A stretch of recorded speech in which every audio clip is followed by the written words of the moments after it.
Hey, it's Brian Burns, and here's another episode of Career Advice.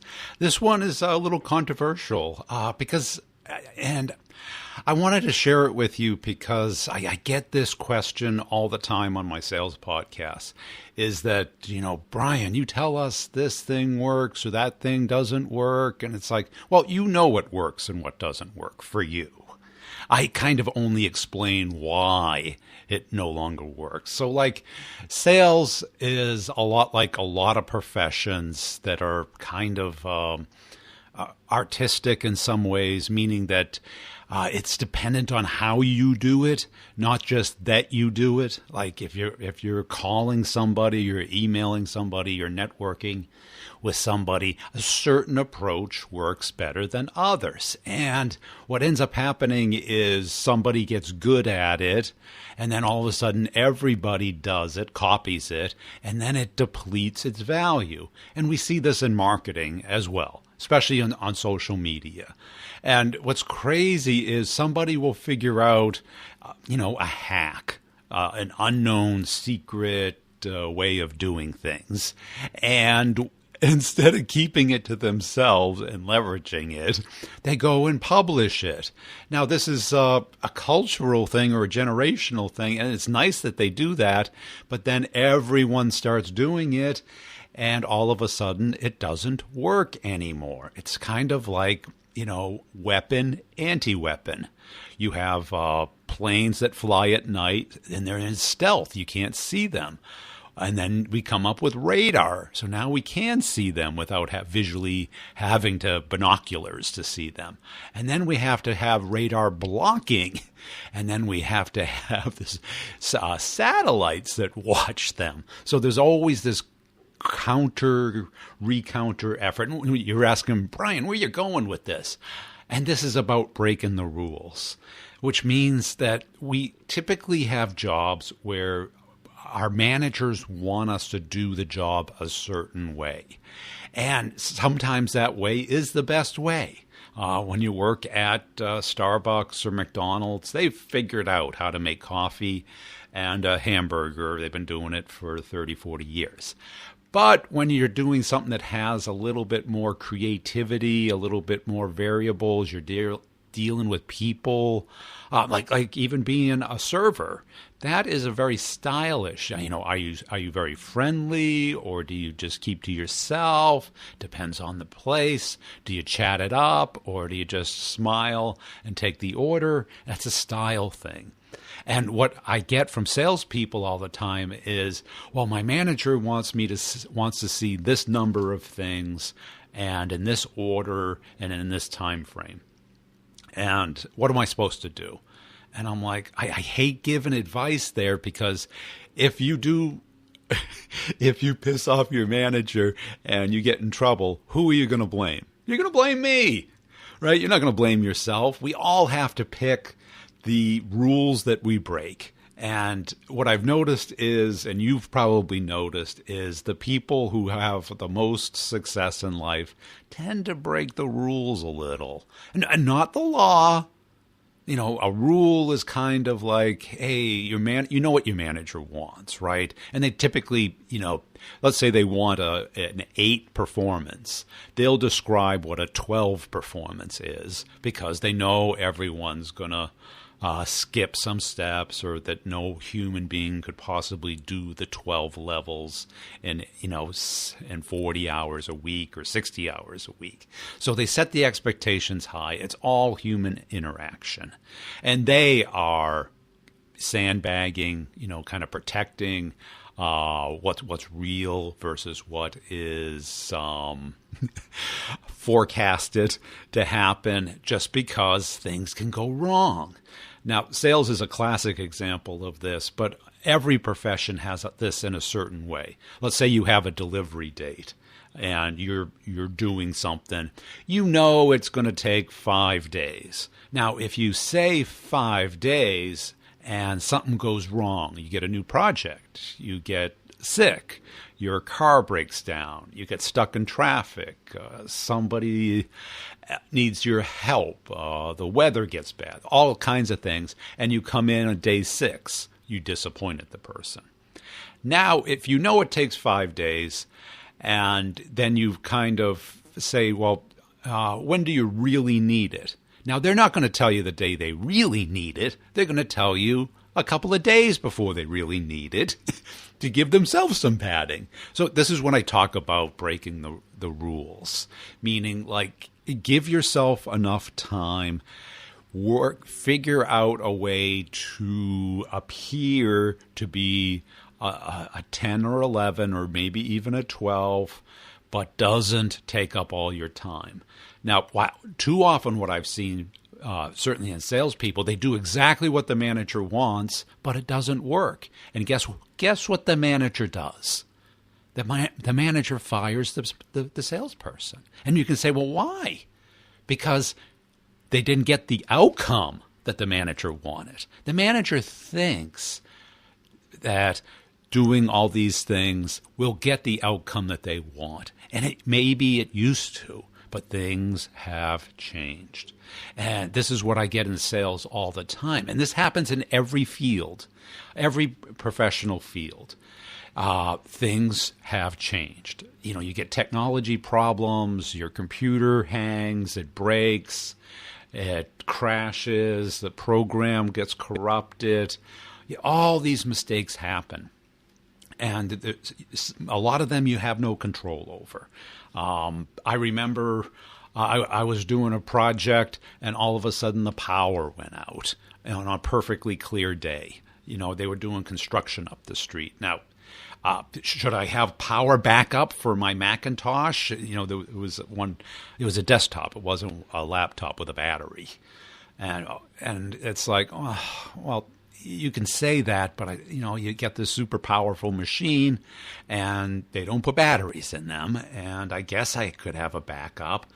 And thank God I didn't lose the data, but I lost, 8 hours until power came back up. Can I control that? I could probably have a power supply, I guess, but who knows what that would cost? And this happens once a year or once every 2 years, right? There are just certain things, and I even wrote and modeled my sales approach after these kind of rule breakers called the Maverick selling method. And the Maverick is kind of somebody who stays outside the herd, that they become so good at something that they have figured it out, meaning that if you do the same thing in the same way, you're going to get the same results, which are typically B-level results. To get A-level or A-plus or what I call Maverick results in your career, you're going to have to do things a little different.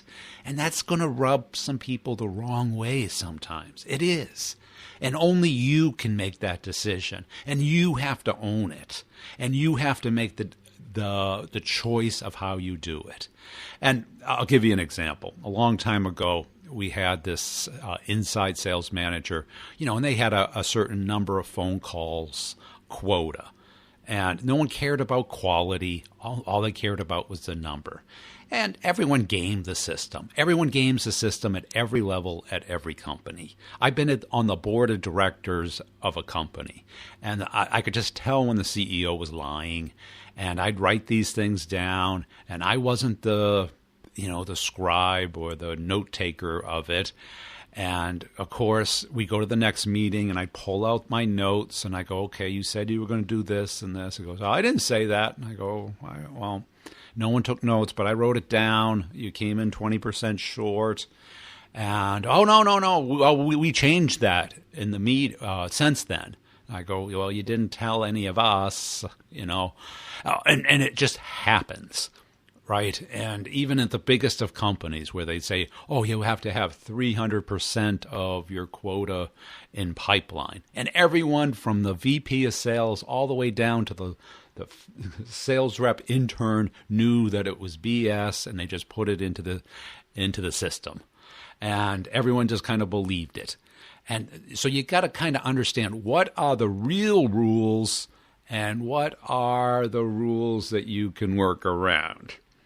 And you have to figure out how to work around and to get the job, because your manager and your customer wants the outcome.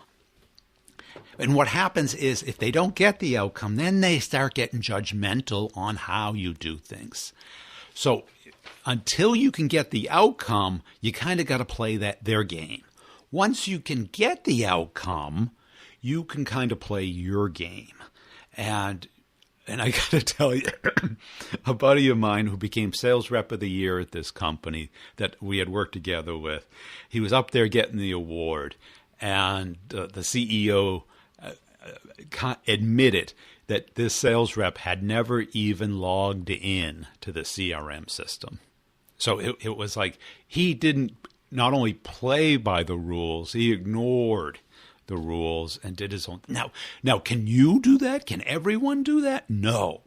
You have to have the capability and the ability to get the outcome, to get that privilege, and the emotional intelligence to understand what's really being said. Because everything in life is a negotiation of some kind. So you got to understand, your customer's going to tell you they're going to need it a couple days before they really need it.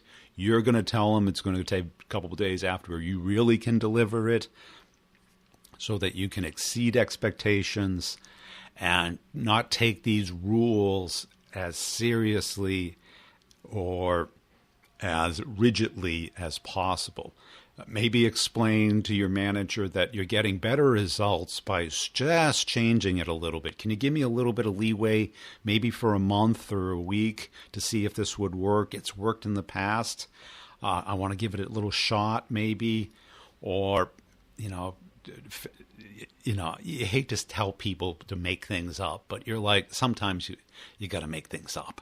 I literally, at the one company, they had this rule about having a win plan. And basically what I would do is I'd just take the win plans, I'd put a title on each of them, and they were basically all the same. And I'd attach it to an email and I would forward it. No one ever opened them up or even read them. Now, and I had the backup plan that if they said, oh, these are all the same, I go, oh, I'm sorry, I sent you the wrong file. What you end up happening is so much of life is checkbox. So you got to understand the difference between checkbox items and really what matters. And once you understand what really matters, then you focus on that. And don't use the other stuff as a reason why you can't get the real stuff done. It's hard. I get it. You don't want to get in trouble. I don't want you to get in trouble. And it is a judgment call, and you have to make it. I can't make it for you. I can give you ideas and stuff, and I'm scared to do that because I don't want you to blame me. But you typically have to break the rules to become good at something. I hope this has been helpful. I don't know exactly how to articulate it any fairer or more clearly, but I need you'll need to think this way. Otherwise, you're going to find out you're going to get stuck in a rut because we're socialized to be this way. We go to school, and what really matters is typically the test. Does it matter that you did your homework? Maybe.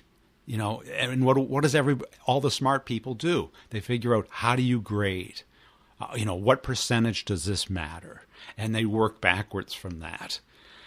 Because they know if they did all the homework, and they should, it's good for them. It's great practice. But maybe teachers typically overassign homework and reading because they know you're not going to do it all. It's human nature. That's what's happening at work too. So you got to find out, what are you really getting compensated on? What are you getting evaluated on?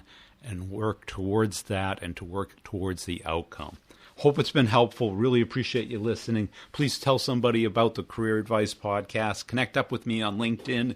If you see something on LinkedIn that you like that I've shared, please give it a little like, a little comment. I'd really appreciate that. And thanks for listening.